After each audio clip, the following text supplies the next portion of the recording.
Okay, anonymous sources, you can. However, if the station gets sued, a lot of times you have to reveal those sources.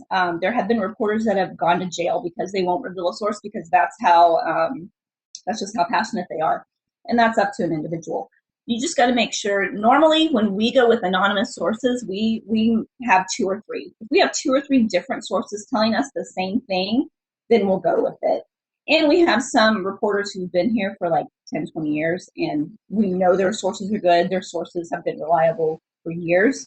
We go with it. So it's kind of a case by case basis. So yes, you can have anonymous sources. We do anonymous interviews sometimes to protect a victim or to protect somebody who's afraid of retaliation from their job or something. So you can do things anonymously. It's always a discussion.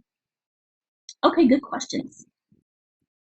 Let me get back to sharing my screen again. All right, just takes a little second here. There we go.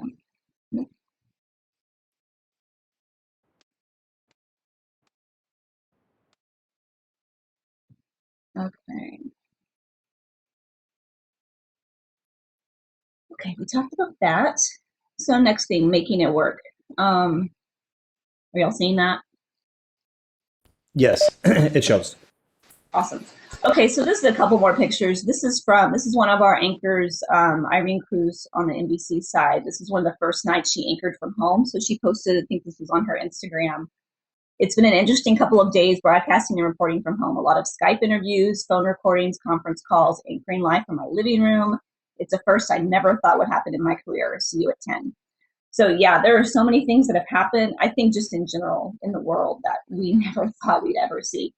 I never thought spring break would turn into a year of kids at home, And my kids, when that happened, when they got their first extra week, they asked me, they're like, did this happen when you were a kid? And I'm like, nope, never. We had spring break and we went back. That's the way it worked. But making it work overall. So we've had people anchoring from home, reporting from home, editing, they get all their equipment set up. We also, I can log into my computer, which you guys might be able to do too. My computer at work, I can log into it from home and, do all the same stuff, do all the same stuff I would be able to do in my office. So that's how, we made it work. And you've probably watched any of the network shows, morning shows, Jimmy Fallon, Ellen, all of them, they've done this from home. And it's amazing. And in the past, the quality of that kind of thing we would never have put on TV, but you get to a point where we've been with this pandemic where you got to make it work. And so that's what we did.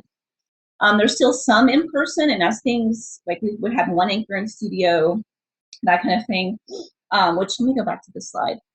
When we did have anchors back in studio, you see we kept them 6 feet apart still. And that was for two reasons, because that's what we were supposed to do. And we wanted to show viewers, we were taking it seriously. We want to make sure, we didn't want people to worry that they weren't safe because they're not wearing masks, obviously, when they're on TV. So that was one thing that you saw a lot of. You didn't see a lot of two shots. I think actually this week we're just now getting back to some of those. They're in the same shot. So, we had to take all that into consideration. We had to change up the choreography in the studio and the blocking as part of making it work. Fundraisers and community events. This is one thing I'm in charge of with my station. And one thing I really love is we work with a lot of different organizations in town to raise money throughout the year. And so, so many things got canceled this last year, or we thought. We just had to change what we were doing. We did a lot of phone banks to raise money for St. Jude. We gave away a house. We gave away a car to raise school supplies in the summer. So we just had to rethink how we were going to do those things. We raise a lot of money for the MLK Commission every year, and I had conversations with all these different groups, and all of them were just like, oh, we're not going to be able to raise money this year. And so we talked and we're like, let's just try something different. We basically were able to do the same thing. We just couldn't have people in the same room. But we made it work with things like Zoom and pre-taped interviews and just all kinds of things. And almost every single fundraiser we did, if not all of them, I honestly think it was all of them, we raised more money this year than we've done in previous years, which surprised me on two levels. One, because we weren't doing it the same way. And two, so many people lost their jobs. You just didn't think people were going to be able to give. but people did. We raised more money than we ever have, and that just shocked everyone. So that was one thing that we were just amazed by. So unpredictable events. I don't think my video is not going to play. I don't think because it's on the screen. But that's my backyard when it was snowing.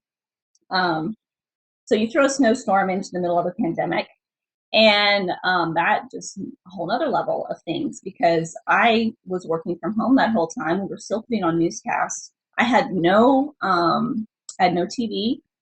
I had intermittent internet, and so I was just trying to keep up. I'd have to go plug in my car to charge my phone, and so somehow that's why we call it TV magic because it really is amazing how we get on the air sometimes, and a lot of that you would never even know from home. So the snowstorm was a whole other thing during the pandemic that we had to play around with. Viewing habits is another thing that there were just so many things we couldn't predict with COVID. And so when you had school shut down, people can't go to work, you have the viewing habits change. People aren't going to get up as early. If they don't have to get their kids out the door to school and everything, they're going to sleep in. And so people were not watching the morning news as early as they used to. So we saw ratings drop in the morning on some times, but then it would go up on other times. So that's another thing we kind of had to adjust and just get used to on when people were watching TV. It was just so different. And same thing for the 613 that the city was doing. That's people would specifically tune in for that because it was every single day, and they knew that was the latest numbers, the latest information. They weren't going to get on their phone. They would get from live TV. They would get it on their phone eventually. Actually, they could. I take that back because we would stream it live. So we stream a lot of things live too. So that, appointment viewing is what that's called. So people started really paying attention to that. Another thing we had to account for is traveling and schedules because of the COVID restrictions. And a lot of times people would have to quarantine when they got back or be tested and then wait for the results before they could come back to work. You had to account for that. So people who were in the office weren't in the office, and you needed people in the office. So just a lot of juggling on schedules that we really had to work on. Okay, let me see here. So some things that are here to stay. Definitely virtual meetings, I think. We had some breaking news. I think it was 2 weeks ago, the shooter at the airport. I don't know if you guys saw that. So we had an airport shooting here, and we were doing wall-to-wall coverage, breaking news, and we were all on a virtual meeting. And it was, instead of us all being in a building in separate rooms trying to get news on the air, we were all in this, in a virtual setting and texting whoever we needed to, and it was amazing. It went smoother than if we had all been in person. So I really do think a lot of these virtual meetings are here to stay for a while because you can get more people together. So there are some benefits to it. Zoom video from other sources that, there's a lot of times in the past we wouldn't use video from other places. We need to shoot it ourselves. Well, that's changed. So I don't, and that's convenient. So I don't think that's going to change. In Zoom, that's Carol Baskin, if you recognize her, the whole Tiger King story. We're doing a story. This is a story coming up in a week or so that our anchor Robert Price is doing about tigers and people who have them as pets. So that's an example of, I believe she was in Florida when he did that interview. He was able to, we were shocked she was agreeing to the interview, but he was able to interview her immediately. So you can interview people from anywhere. There's really no excuse now to not be able to get the interviews that you need because you're not limited to driving somewhere and staying in town, that kind of thing. Hybrid schedules, I think, are also here to stay. I think we saw a real benefit with people being able to work from home or the station or just staying at home. Our sales team especially, we may not even need, we have a second building just for our sales team. And really, they are working with clients so much, a lot of times they weren't on the office anyway. So that might be something that, that changes too. I think all industries have found new ways to do things, and some of them are probably going to stick around.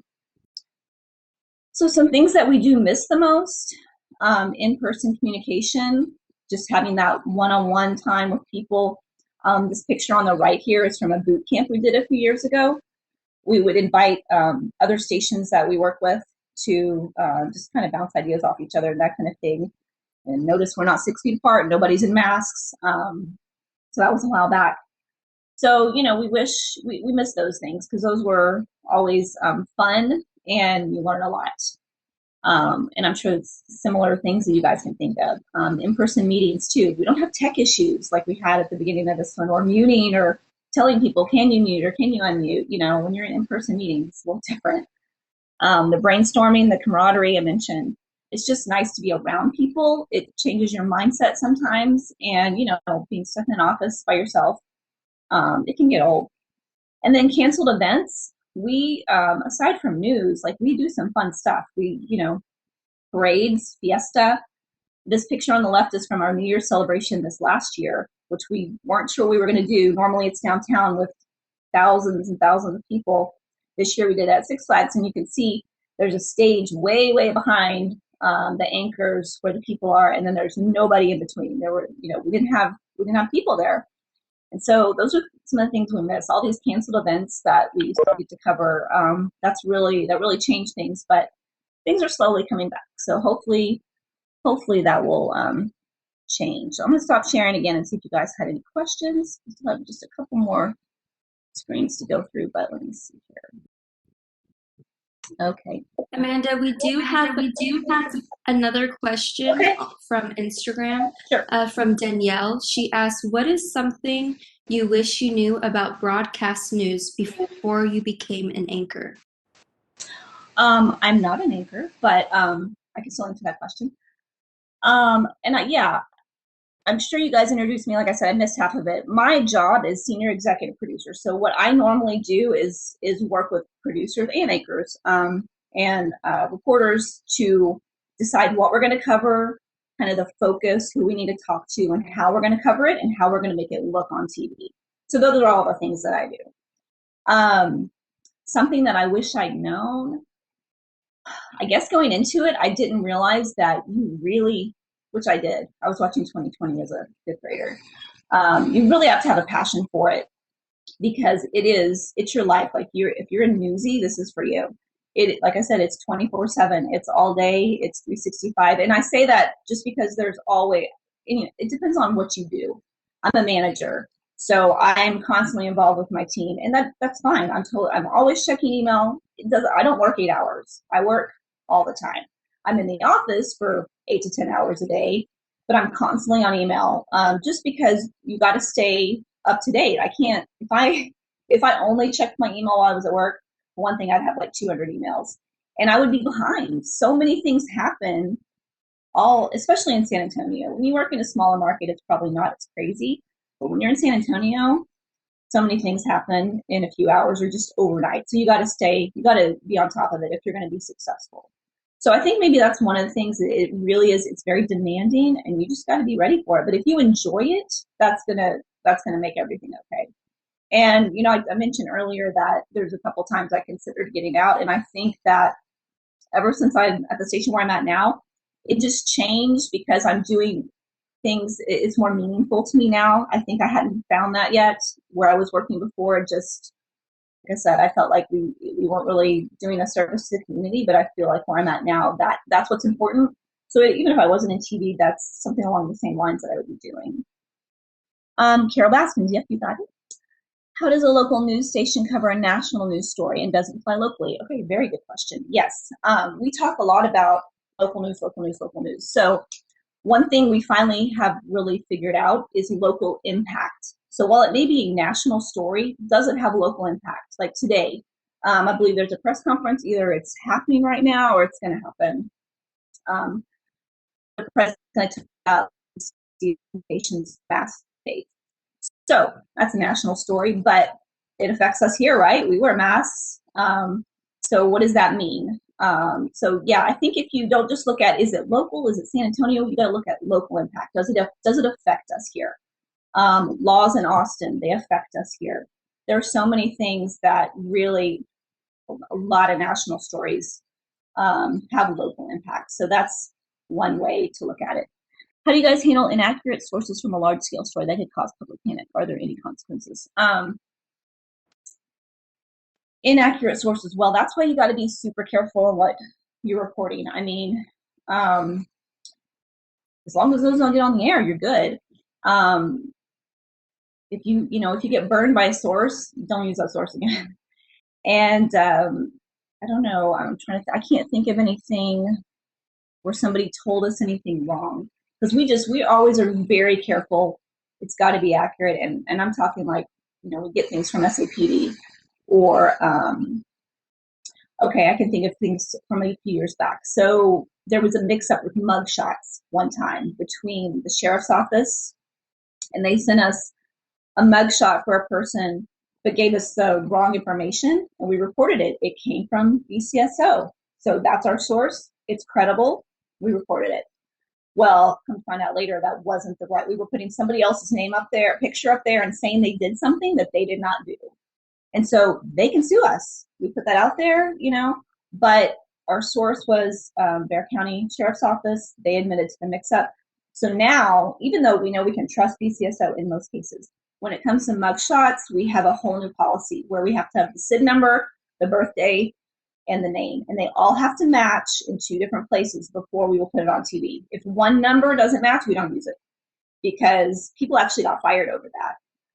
So you just have to be really careful before you put something on there. You got to make sure it is good to go. Good questions. All right, let me share my screen. Amanda, we have one more question from Instagram. Yeah, what's that? So the question is, do you get pushback from sponsors or advertisers about certain stories? Yes, good question.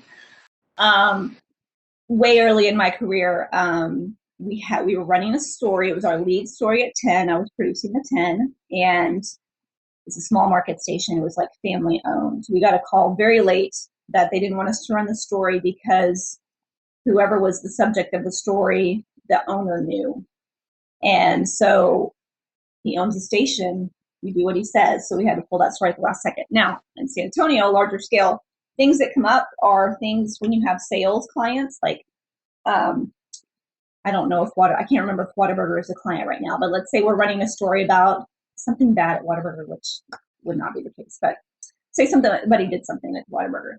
We have to alert our sales team to make sure if there's any ads for Whataburger, we don't run them near where the story runs. They don't want something, something negative to run near a sales ad. So it's those kind of things. So while this is a public service that we're doing, it's also a business, and sales sells our news products to clients. And if we're going to report on those clients, usually I don't think we've ever been told no, but we just have to be careful about where we report it. And it is a conversation. There's no black and white rules for a lot of that. So you will run into some of those things. But I mean, it's nothing that's made me question what we do or anything like that. It just has to be a discussion. You guys have some good questions. Okay, I'm going to share my screen one more time.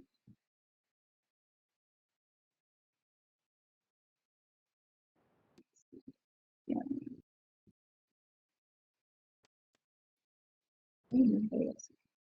Takes a second to pop up.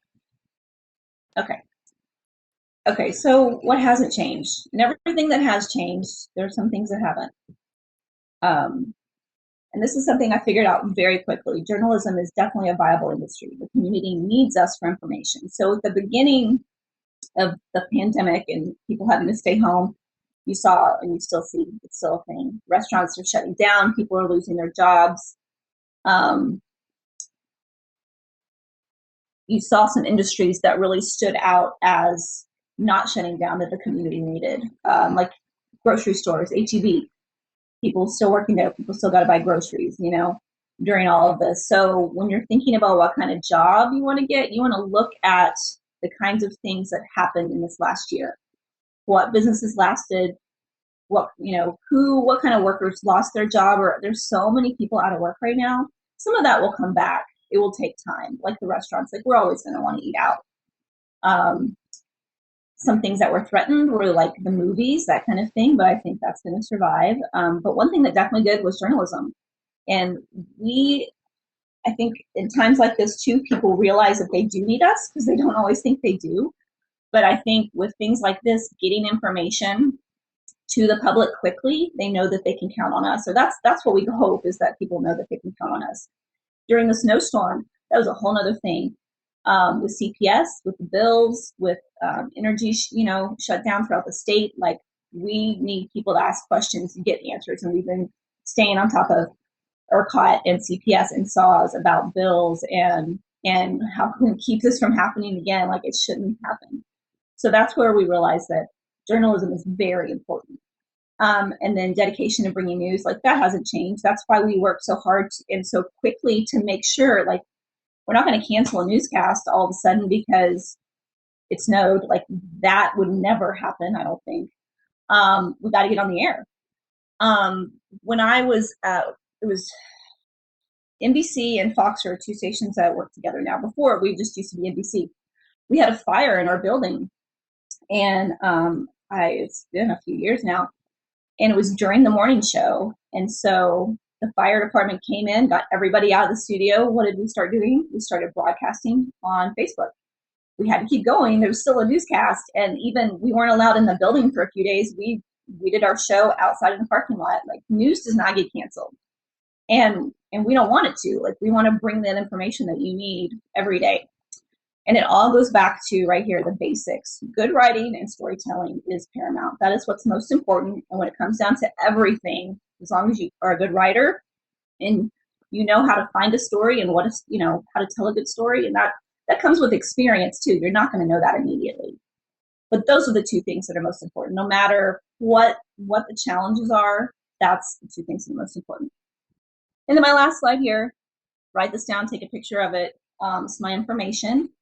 You guys can reach out to me if you have any story ideas. If there's something happening in your neighborhood or to your mom or whatever, email me.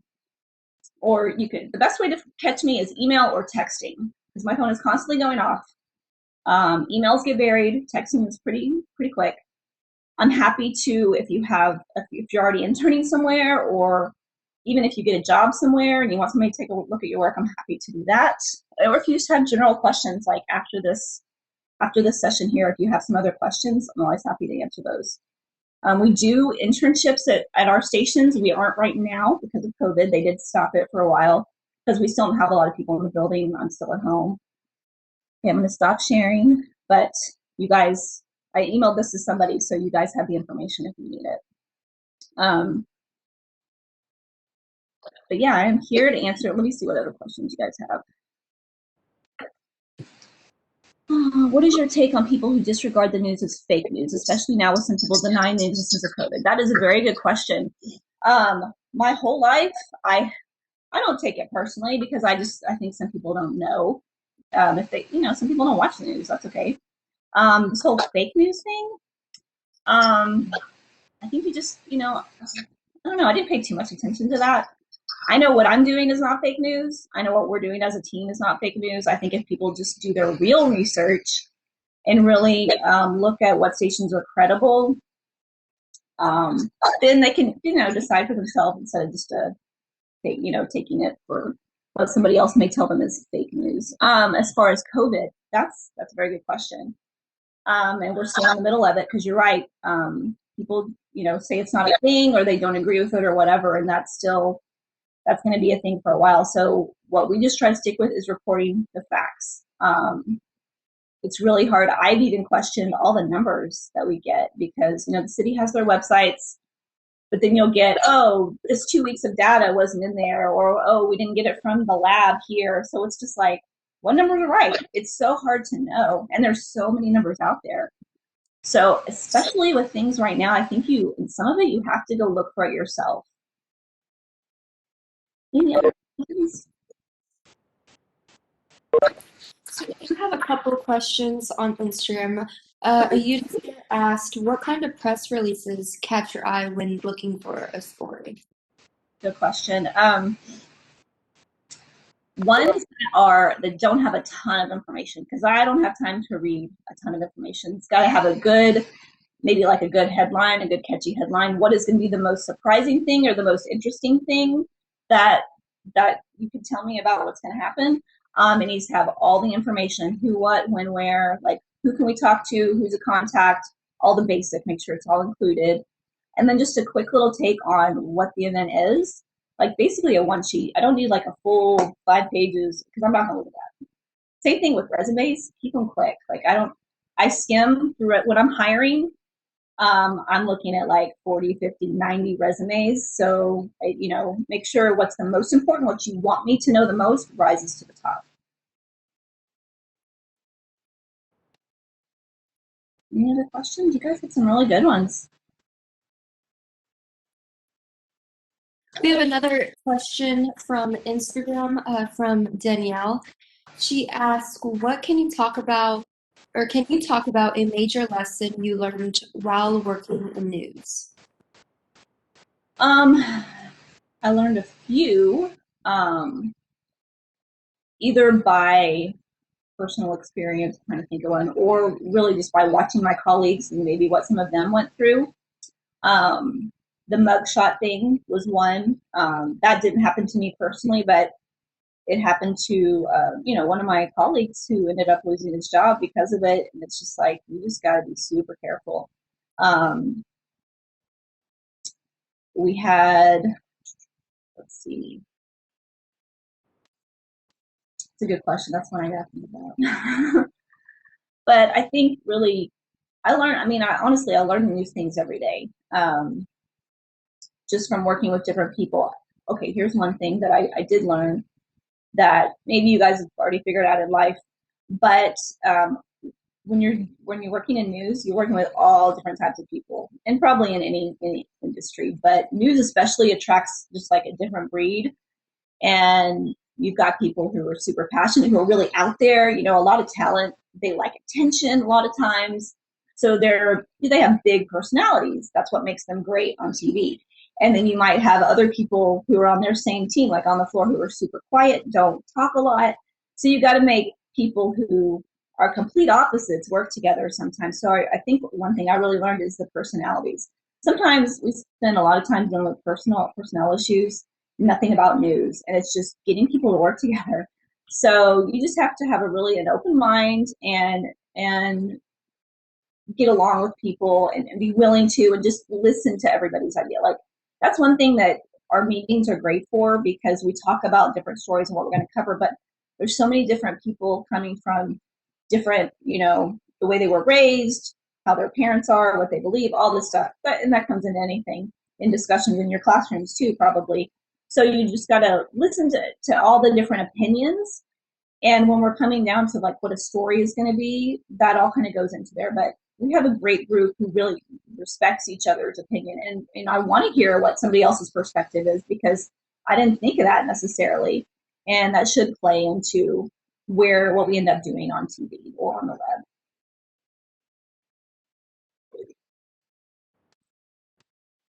Anything else? We have Melissa. Okay. How do you create and maintain a positive work environment, and how would you describe your leadership style?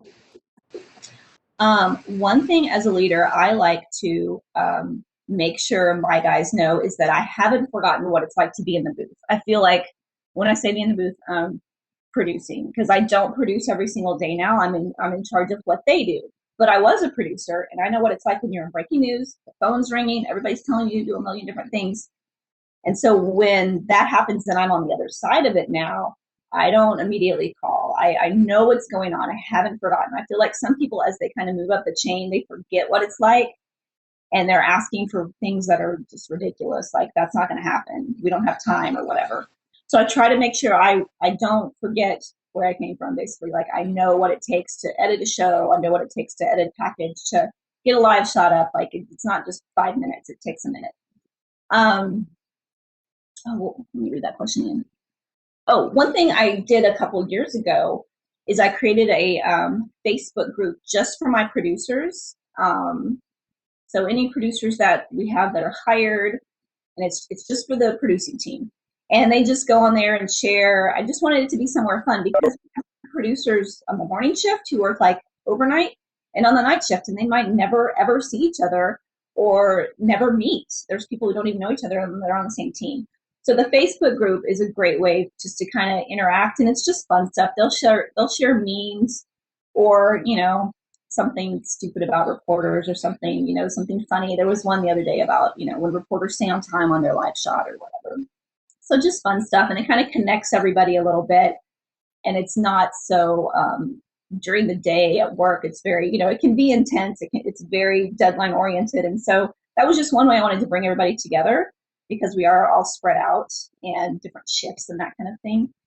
My leadership style, I like to have, I like to keep it light. I like my guys to know they can come and talk to me about anything, and most of them do.